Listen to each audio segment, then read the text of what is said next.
Hello and welcome to Comics with Jose. My name is Jose. I love comics and I want to share them with you. Follow me on Twitter at artofjvelez or on Instagram at jvelez622 where I share some doodles that I work on and a little comic book story that I'm currently working on as well, free of charge. I do this for fun and I just enjoy talking and sharing comic books. Like, follow, and subscribe if you like the channel. We're going to go over comic book stories that I have. I own a lot of comic books over the years. We're going to use digital, however, because it's easier to share on digital on your computer screen or phone. Hello, everyone. Thanks so much for joining me here today. My name is Jose. I love comics and I want to share them with you. We're going to be looking at JLA Volume 1, Number 4 from 1997, written by Grant Morrison and pencils by Howard Porter. His anchor tends to be John Dell for the most part throughout his career. And we're going to start with this really nice group shot of everyone. So we got here Superman, Flash. This Flash, of course, is Wally West. Green Lantern is Kyle Rayner. This is Aquaman, which during this time, it is the mid-90s, so they're competing with the Image guys, so they're making Aquaman be a little bit more contemporary. Always have Batman. I love this pose of the Martian Manhunter, and then, of course, Wonder Woman.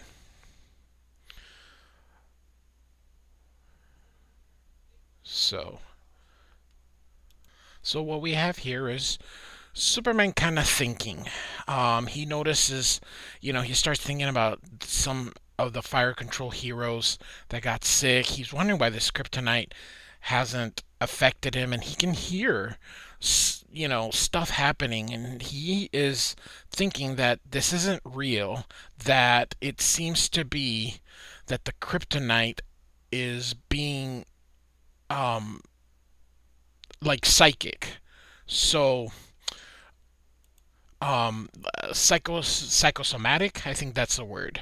So he's trying to break through that mental programming, and he realizes, boom, that none of this is real. And then, of course, the he attacks Protex here with some fire, and of course, very cool panel here. You're Martians, he says. And then, of course, we have the title of our story here. So now we're going to get into the main event where the Hyperclan and the JLA are going to face off one more time here. So, Protex says that it doesn't matter that he knows, and it's not going to save him. And a little bit too much shadow for me on that Superman costume, but that's alright. Mullet Superman, I've never been a big fan of it, but, again, it was the mid-90s and they were trying to just do whatever they could to get sales. And this book sold well, And so they know that Superman's loose and to beware of his heat vision, and that they need to eliminate the Justice League. But of course, he says, I don't think so. And this wasn't here Armek. It was, of course, John Jones, the Martian Manhunter. And she feels that he's a traitor. And of course, they know that they're going to want vengeance. And Superman is like, hey, let's fight one-on-one. To which he says, you do what you want, and I'll do what I want. And then he engulfs Superman. Meanwhile, they're going to fight, and they're going to say, we need to finish what we started 1,000 years ago. So, Protex is trying to enter, every, you know, pore of Superman. And so we now have Martian Manhunter. Um, I forgot her name. I think it's Primaid. So Martian Manhunter and Primaid are gonna fight. He deactivates the that machine that was affecting the Justice League, the Flower of Wrath here. So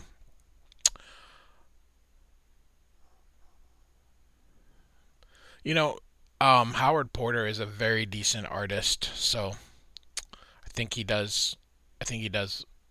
He's very serviceable. He never really got that huge mainstream push, but I think he's very serviceable. Kind of like the Mark Bagley of the DC universe. So Mark Bagley is also very serviceable. So this is what the Martians actually look like, the white ones, and they're through playing around.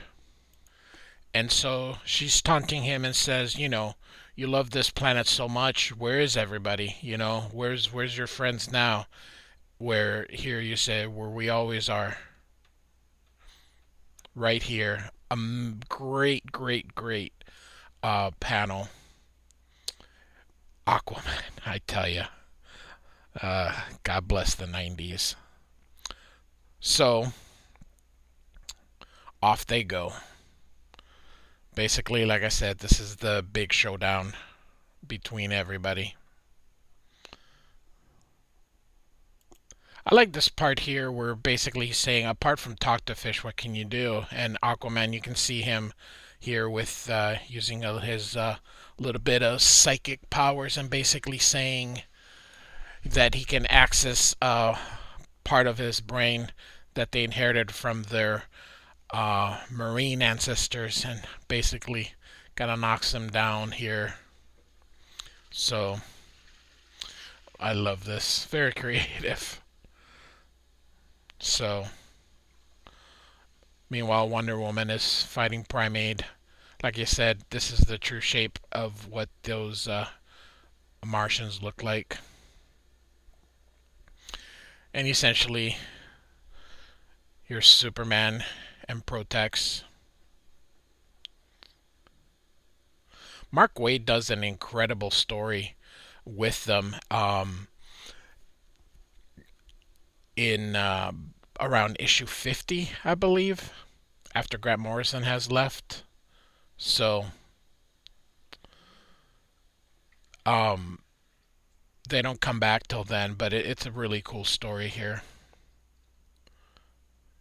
So Protex basically tells Superman, why doesn't he just take over? He knows that he's better than they are.